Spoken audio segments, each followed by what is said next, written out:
आपके लिए लाए हैं अपना कक्षा 12 का पहला पाठ, जिसका नाम है विद्युत आवेश व क्षेत्र, इलेक्ट्रिकल चार्जेस एंड फील्ड्स। तो इस पाठ में अगर हम महत्वपूर्ण बिंदुओं की बात करें तो प्यारे साथियों, जो सबसे पहला पॉइंट आता है वो आता है क्वांटीकरण का सिद्धांत। क्वांटीकरण का सिद्धांत हमें बताता है कि जितने भी दुनिया भर के आवेश है वह सभी एक मूल आवेशों का पूर्ण गुणक हैं। अर्थात अगर आप इस मूल आवेश का मान को स्मॉल ही मानेंगे, तो अगर हम किसी भी आवेश में मान लीजिए कि एक पूरा चार्ज है, ये एक पूरी बॉडी है, एक पूरा निकाय है, अगर हम ये मान लें कि इसका आवेश क्यों है, तो हम मान सकते हैं कि ये पूरी जो बॉडी है वो स्मॉल एन छोटे छोटे छोटे छोटे कई सारे मूल आवेशों के पूर्ण गुणक से मिलकर के बनी है। यहाँ पे फॉर्मूला बनता है Q is equal to N into E, जहाँ पे प्लस और माइनस साइन बताता है कि यह आवेश धनात्मक और ऋणात्मक दोनों ही प्रकृति का हो सकता है। दूसरा बात करें तो कूलम का नियम यहाँ पे हम पढ़ेंगे। कूलम का नियम हमें बताता है कि F is equal to 1/4πε0 Q1 Q2 upon में आर स्क्वायर, जहाँ पे यह बताता है कि यह निर्वात या वायु के लिए लिया गया है। दो आवेशों के बीच लगने वाला वैद्युत बल है, जहाँ पर आवेशों के बीच की दूरी स्मॉल आर है और दोनों आवेशों के परिमाणों का गुणनफल लिया गया है Q1 और Q2।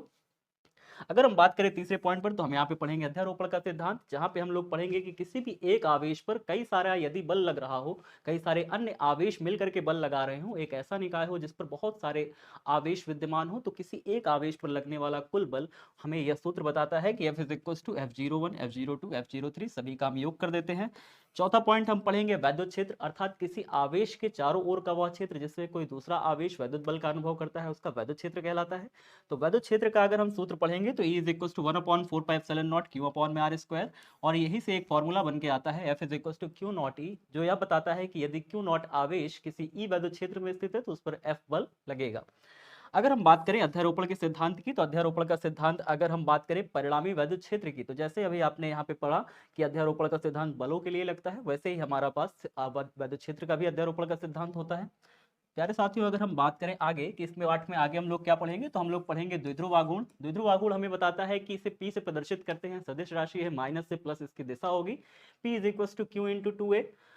और अगर हम बात करें वैद्युत द्विध्रुव के कारण अक्षीय स्थिति में वैद्युत क्षेत्र की तीव्रता, इसके बाद जो अगला टॉपिक हम लोग पढ़ते हैं वो यह पढ़ते हैं कि किसी भी वैद्युत द्विध्रुव के कारण अक्षीय स्थिति में वैद्युत क्षेत्र की तीव्रता कितनी होगी। तो आप सभी साथी यहाँ पे पढ़ेंगे कि एक्सियल पॉइंट पर किसी भी वैद्युत क्षेत्र की तीव्रता निकालना होगा वैद्युत द्विध्रुव की, तो आपको फॉर्मूला आएगा 1/2π4πε0 2pr अपॉन में R square minus A square. अगर आप इसे निकालोगे, जब भी आप आर बहुत दूर मान लोगे, तो यहाँ पे हो जाएगा आर क्यूब, नीचे 2p अपॉन में आर क्यूब हो जाएगा।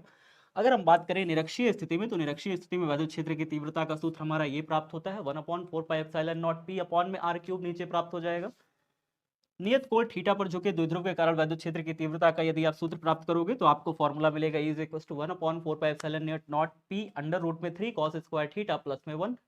इसी प्रकार से द्विध्रुव पर आघूर्ण अगर आपको निकालना है, यहाँ पे जो आघूर्ण शब्द इस्तेमाल हुआ है इसका मतलब है बल आघूर्ण, जहाँ पे आप किसी भी द्विध्रुव को किसी वैद्युत क्षेत्र में रख देते हो थीटा कोण बना करके, तो उस पर एक बल लगता है और यह बल इस द्विध्रुव को वैद्युत क्षेत्र में घुमाने का प्रयत्न करता है। इस अनुसार से यहाँ पर जो बल आघूर्ण का सूत्र लगेगा टाउ इज इक्वल टू वो पी ई साइन थीटा लगेगा। जो थीटा कोण पर आपने इसे रखा है वहां पे यहाँ पे थीटा कोण यहाँ पे साइन थीटा के रूप में आ जाएगा।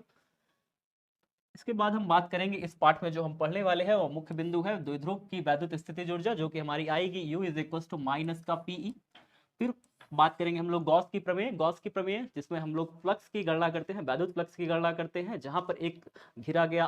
काल्पनिक पृष्ठ मान लेते हैं, काल्पनिक पृष्ठ के भीतर कोई एक सूक्ष्म आवेश मान लेते हैं, या सूक्ष्म आवेश से निकलने वाली बल रेखा ही वैद्युत फ्लक्स कहलाती है। तो वैद्युत flux phi is equal to E into D S, जो कि अगर गॉस की प्रमेय के अनुसार बात करें तो क्यू अपॉन में एप्सिलॉन नॉट इसका मान प्राप्त होता है। साथ ही साथ अगर हम रेखीय आवेश घनत्व के कारण वैद्युत क्षेत्र की तीव्रता की बात निकालें, जहां पर हम किसी भी एक बेलनाकार पृष्ठ मानते हैं और बेलनाकार पृष्ठ पर एक तार फैला होता है और तार पर समान रूप से आवेश फैला होता है, उससे निकलने वाली वैद्युत फ्लक्स की बात करें तो उसके कारण अगर हम वैद्युत क्षेत्र की तीव्रता निकालें तो गॉस की प्रमेय अनुसार ही आप यह निकाल पाते हो, और उसके कारण वैद्युत क्षेत्र की तीव्रता निकल के आती है E बराबर सिग्मा अपॉन में 2 पाई एप्सिलॉन नॉट आर। और बात करें पतली अनंत समतल आवेशित समतल चादर के निकट, अगर आप एक इस प्रकार से समतल चादर ले लेते हो और समतल चादर पर धनावेश बराबर से फैला हुआ है, बराबर से धनावेश फैला हुआ है, इस आवेशित चादर के निकट आप किसी बिंदु पर जब आप वैद्युत क्षेत्र की तीव्रता निकालते हो, तो वैद्युत क्षेत्र की तीव्रता का सूत्र आता है E बराबर सिग्मा अपॉन में 2 एप्सिलॉन नॉट।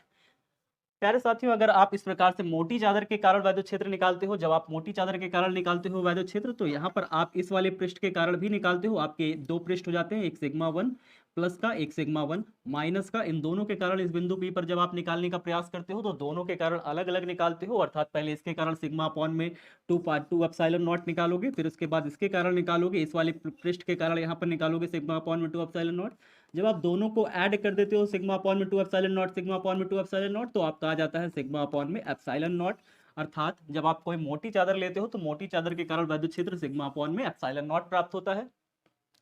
प्यारे साथियों, इसके बाद हम लोग पढ़ेंगे आवेशित गोलीय कोश की सतह या उसके बाहर वैद्युत क्षेत्र। तो आप सबने यहाँ पे पता है कि अगर कोई आवेशित गोलीय चादर है, कोई आवेशित गोला है, किसी आवेशित गोले की सतह पर अगर आपको निकालना है जिस गोले की त्रिज्या कैपिटल आर आपने मानी है, तो उसका जब आप वैद्युत क्षेत्र की तीव्रता निकालोगे उसके पृष्ठ पर, तो आएगा E is equal to 1/4πε0 Q upon में R स्क्वायर।